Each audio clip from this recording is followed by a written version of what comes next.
Since I last spoke about this computer, I have made a lot of progress with it, and I'm very pleased with the results.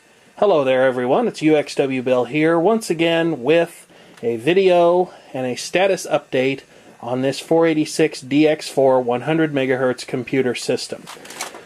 The first thing that I have taken care of, I have gone ahead and sorted out the mess that was the operating system.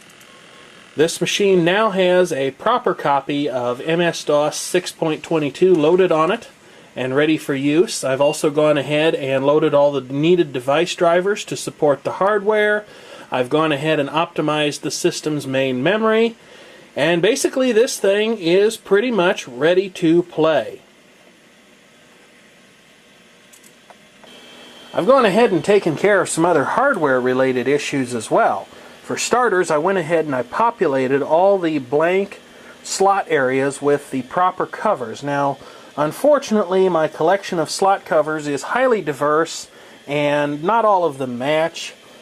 I'm just content to have them in place. I'm not so picky as to think that they must all look the same. As long as they are in place and keeping things from wandering into or out of the computer case or preventing excessive dust bunny collection, I'm happy.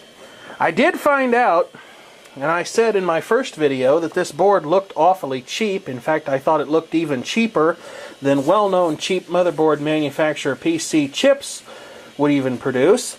And it turns out I was right in a fashion. This is actually a PC Chips board, and its onboard write-back cache is completely fake. I was mildly surprised to learn this, but oh well, you can't have everything. And for a machine like this, it really doesn't matter too much. I've gone ahead and installed more memory in the computer. I went and borrowed a SIM out of an IBM Aptiva PS1 Pentium something or another that I haven't yet gotten to as a project and may in fact part out depending on its condition when I actually do get to messing with it.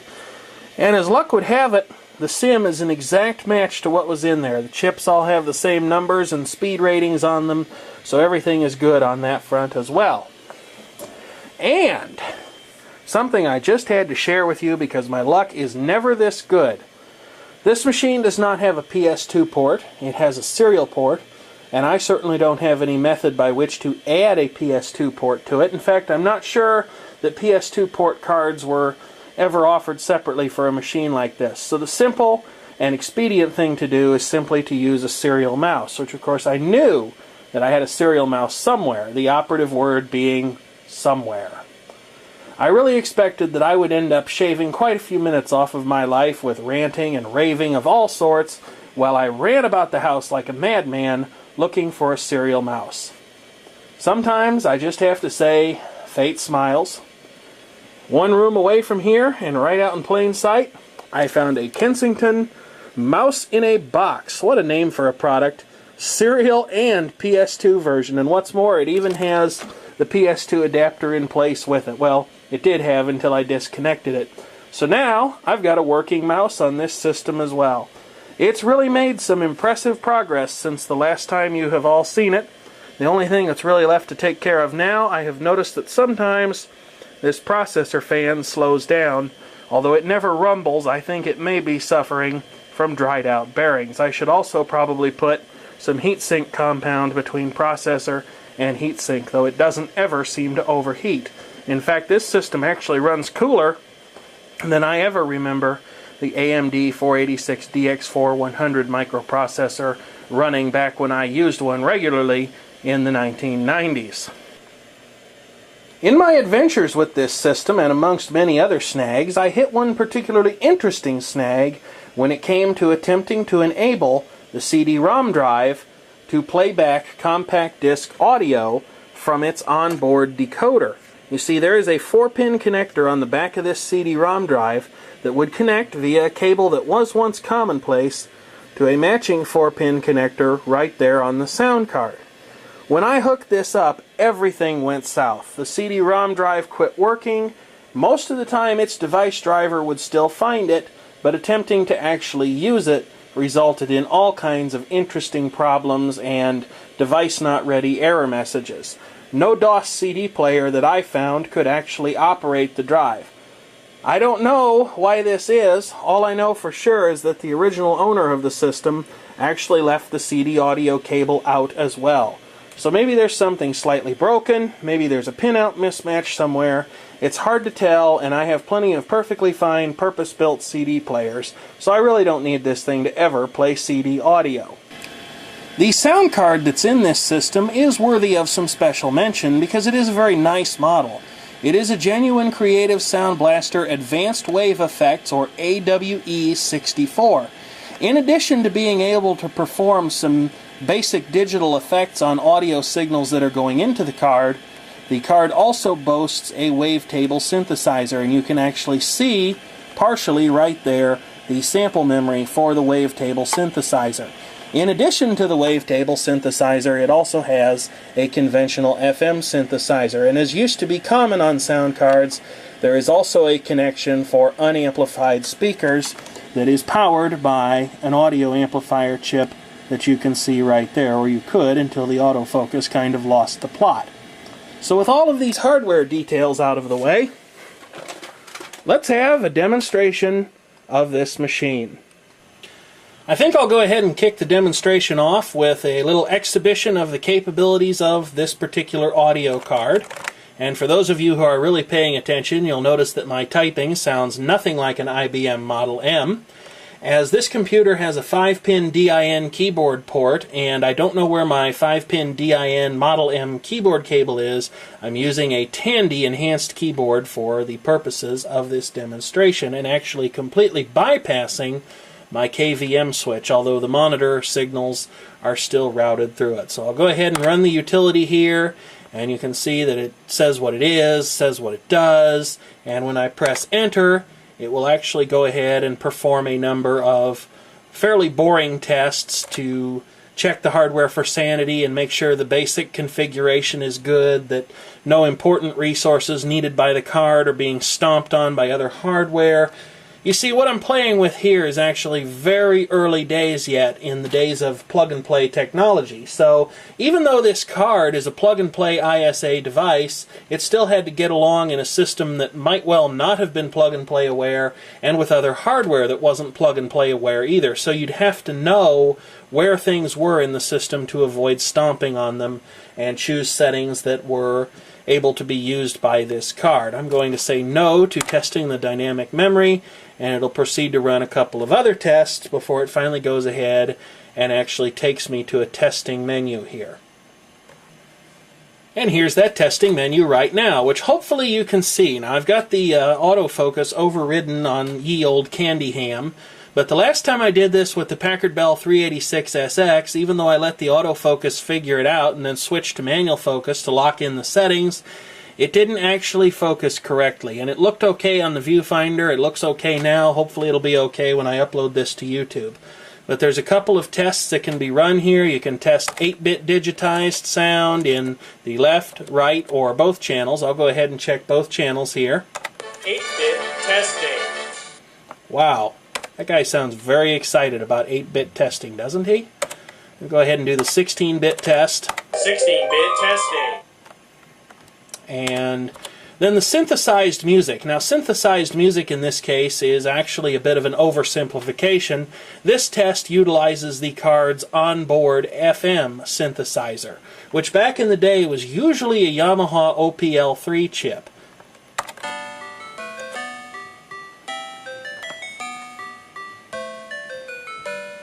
Go ahead and stop that test. I don't think that FM synthesis necessarily sounds bad. In fact, there are some very cool things that can be done with it. Yet wavetable synthesized music, such as that which you are about to hear, is quite a bit more realistic.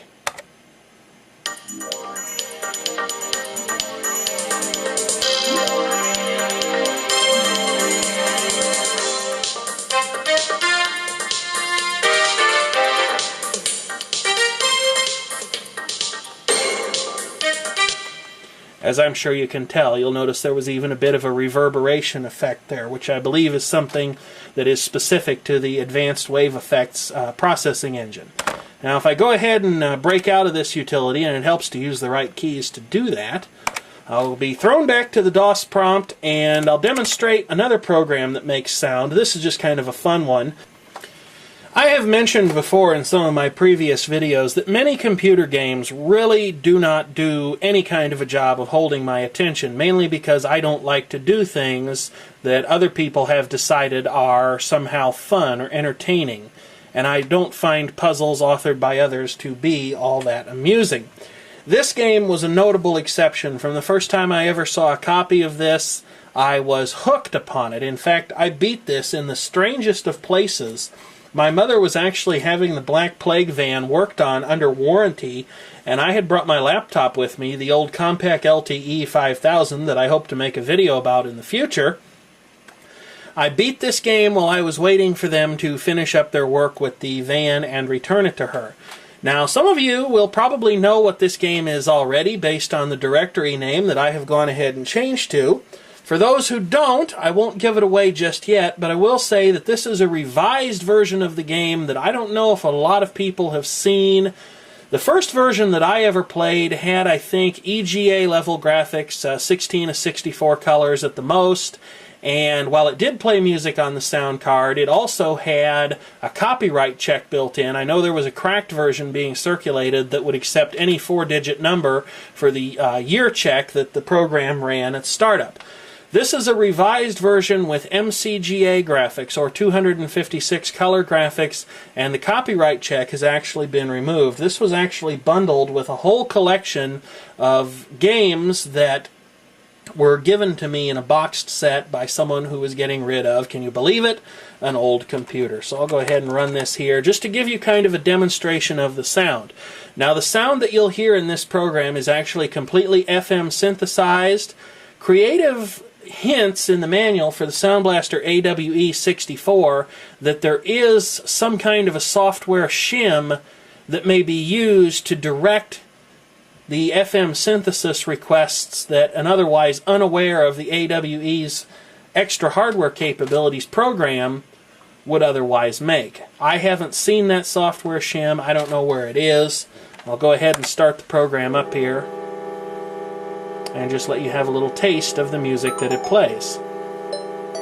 It's a very well scored game. The music is very nicely done.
Now, if you didn't want to see that whole introduction, you could choose to skip past it with the escape key, just like I did right there.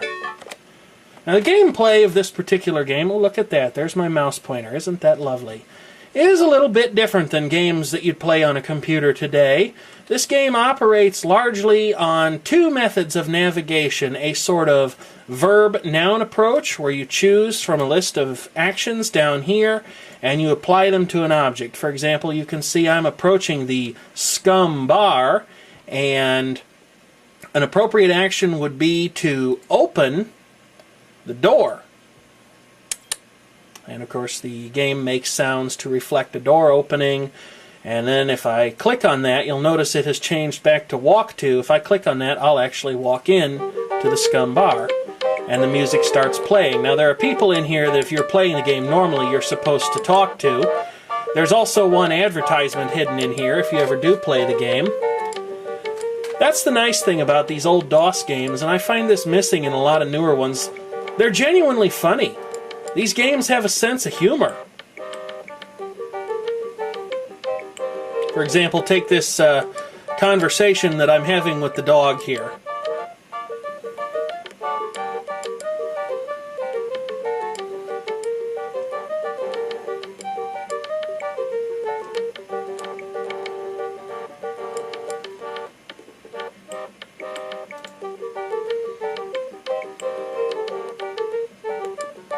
That's actually pretty funny if you ask me.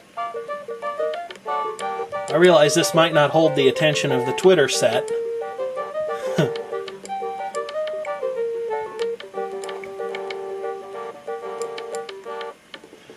That's the other method of gameplay in this game. You talk to various characters, and by doing so, you can actually learn various things. Now, there are other people I should be talking to in here, but I'll go ahead and leave just so you can see one of the cutscenes.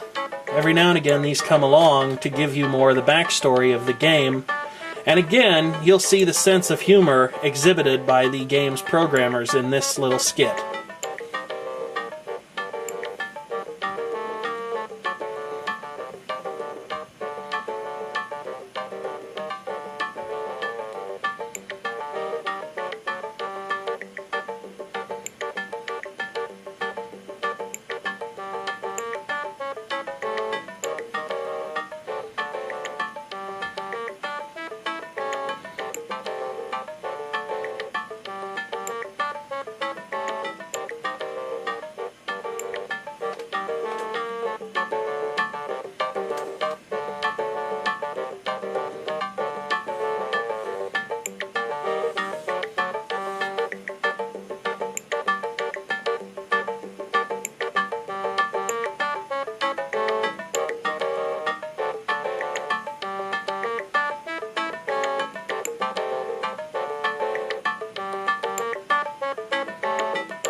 After witnessing that scene, of course, you return to normal gameplay. Now, I'm not going to go ahead and play this entire game here or even do a walkthrough.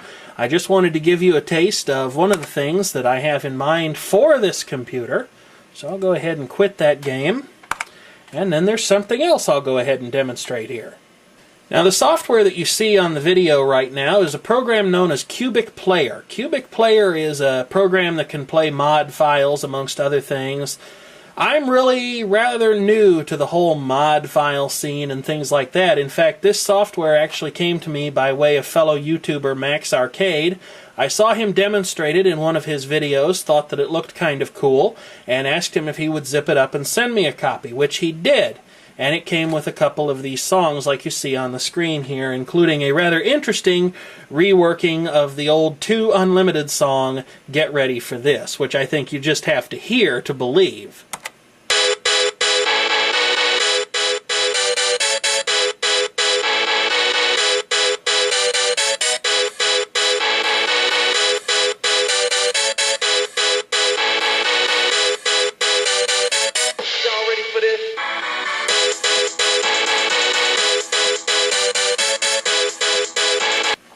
Of course, there are many, many of these songs that people assembled over the years. I do know that much. I think I can say that much without being worried about being wrong.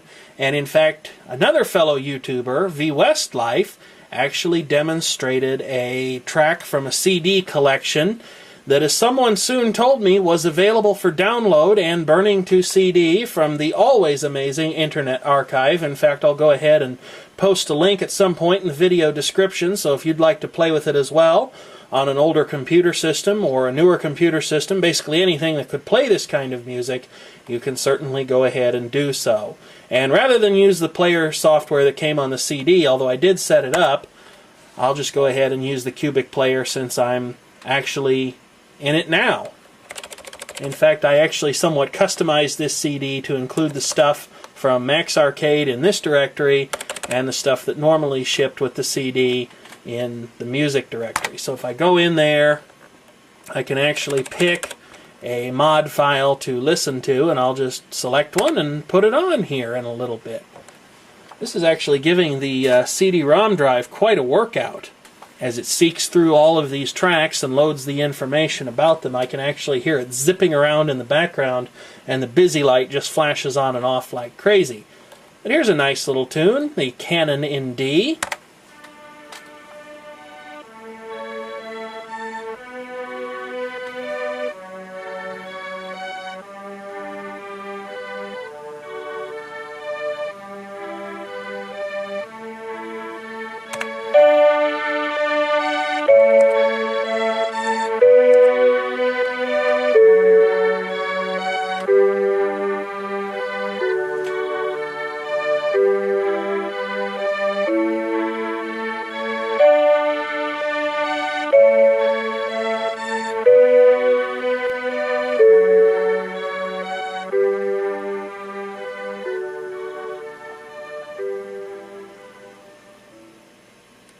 There do remain a couple of minor issues to iron out with this computer. First of all, I'll have to put the cover back on it. Second of all, I need to figure out what should be done to get the turbo button working properly. As things are right now, pressing the turbo button results in a change on the display, and it also results in the turbo LED going out. However, it does not result in any processor speed change, and I'm not totally sure why. This is a 3-pin connector ordinarily, however the PC chip's motherboard only has 2 jumper pins for assertion of the turbo enable switch. I have tried putting a plain old jumper on there and leaving it on, leaving it off, seeing if it would change the clock speed, and it has not done so. In time, I'm sure I will be running more software on this machine, but for now, I've kept you watching this for nearly 20 minutes, and I think it's time to call it quits. So thank you very much for watching, and feel free to leave a comment if you have one.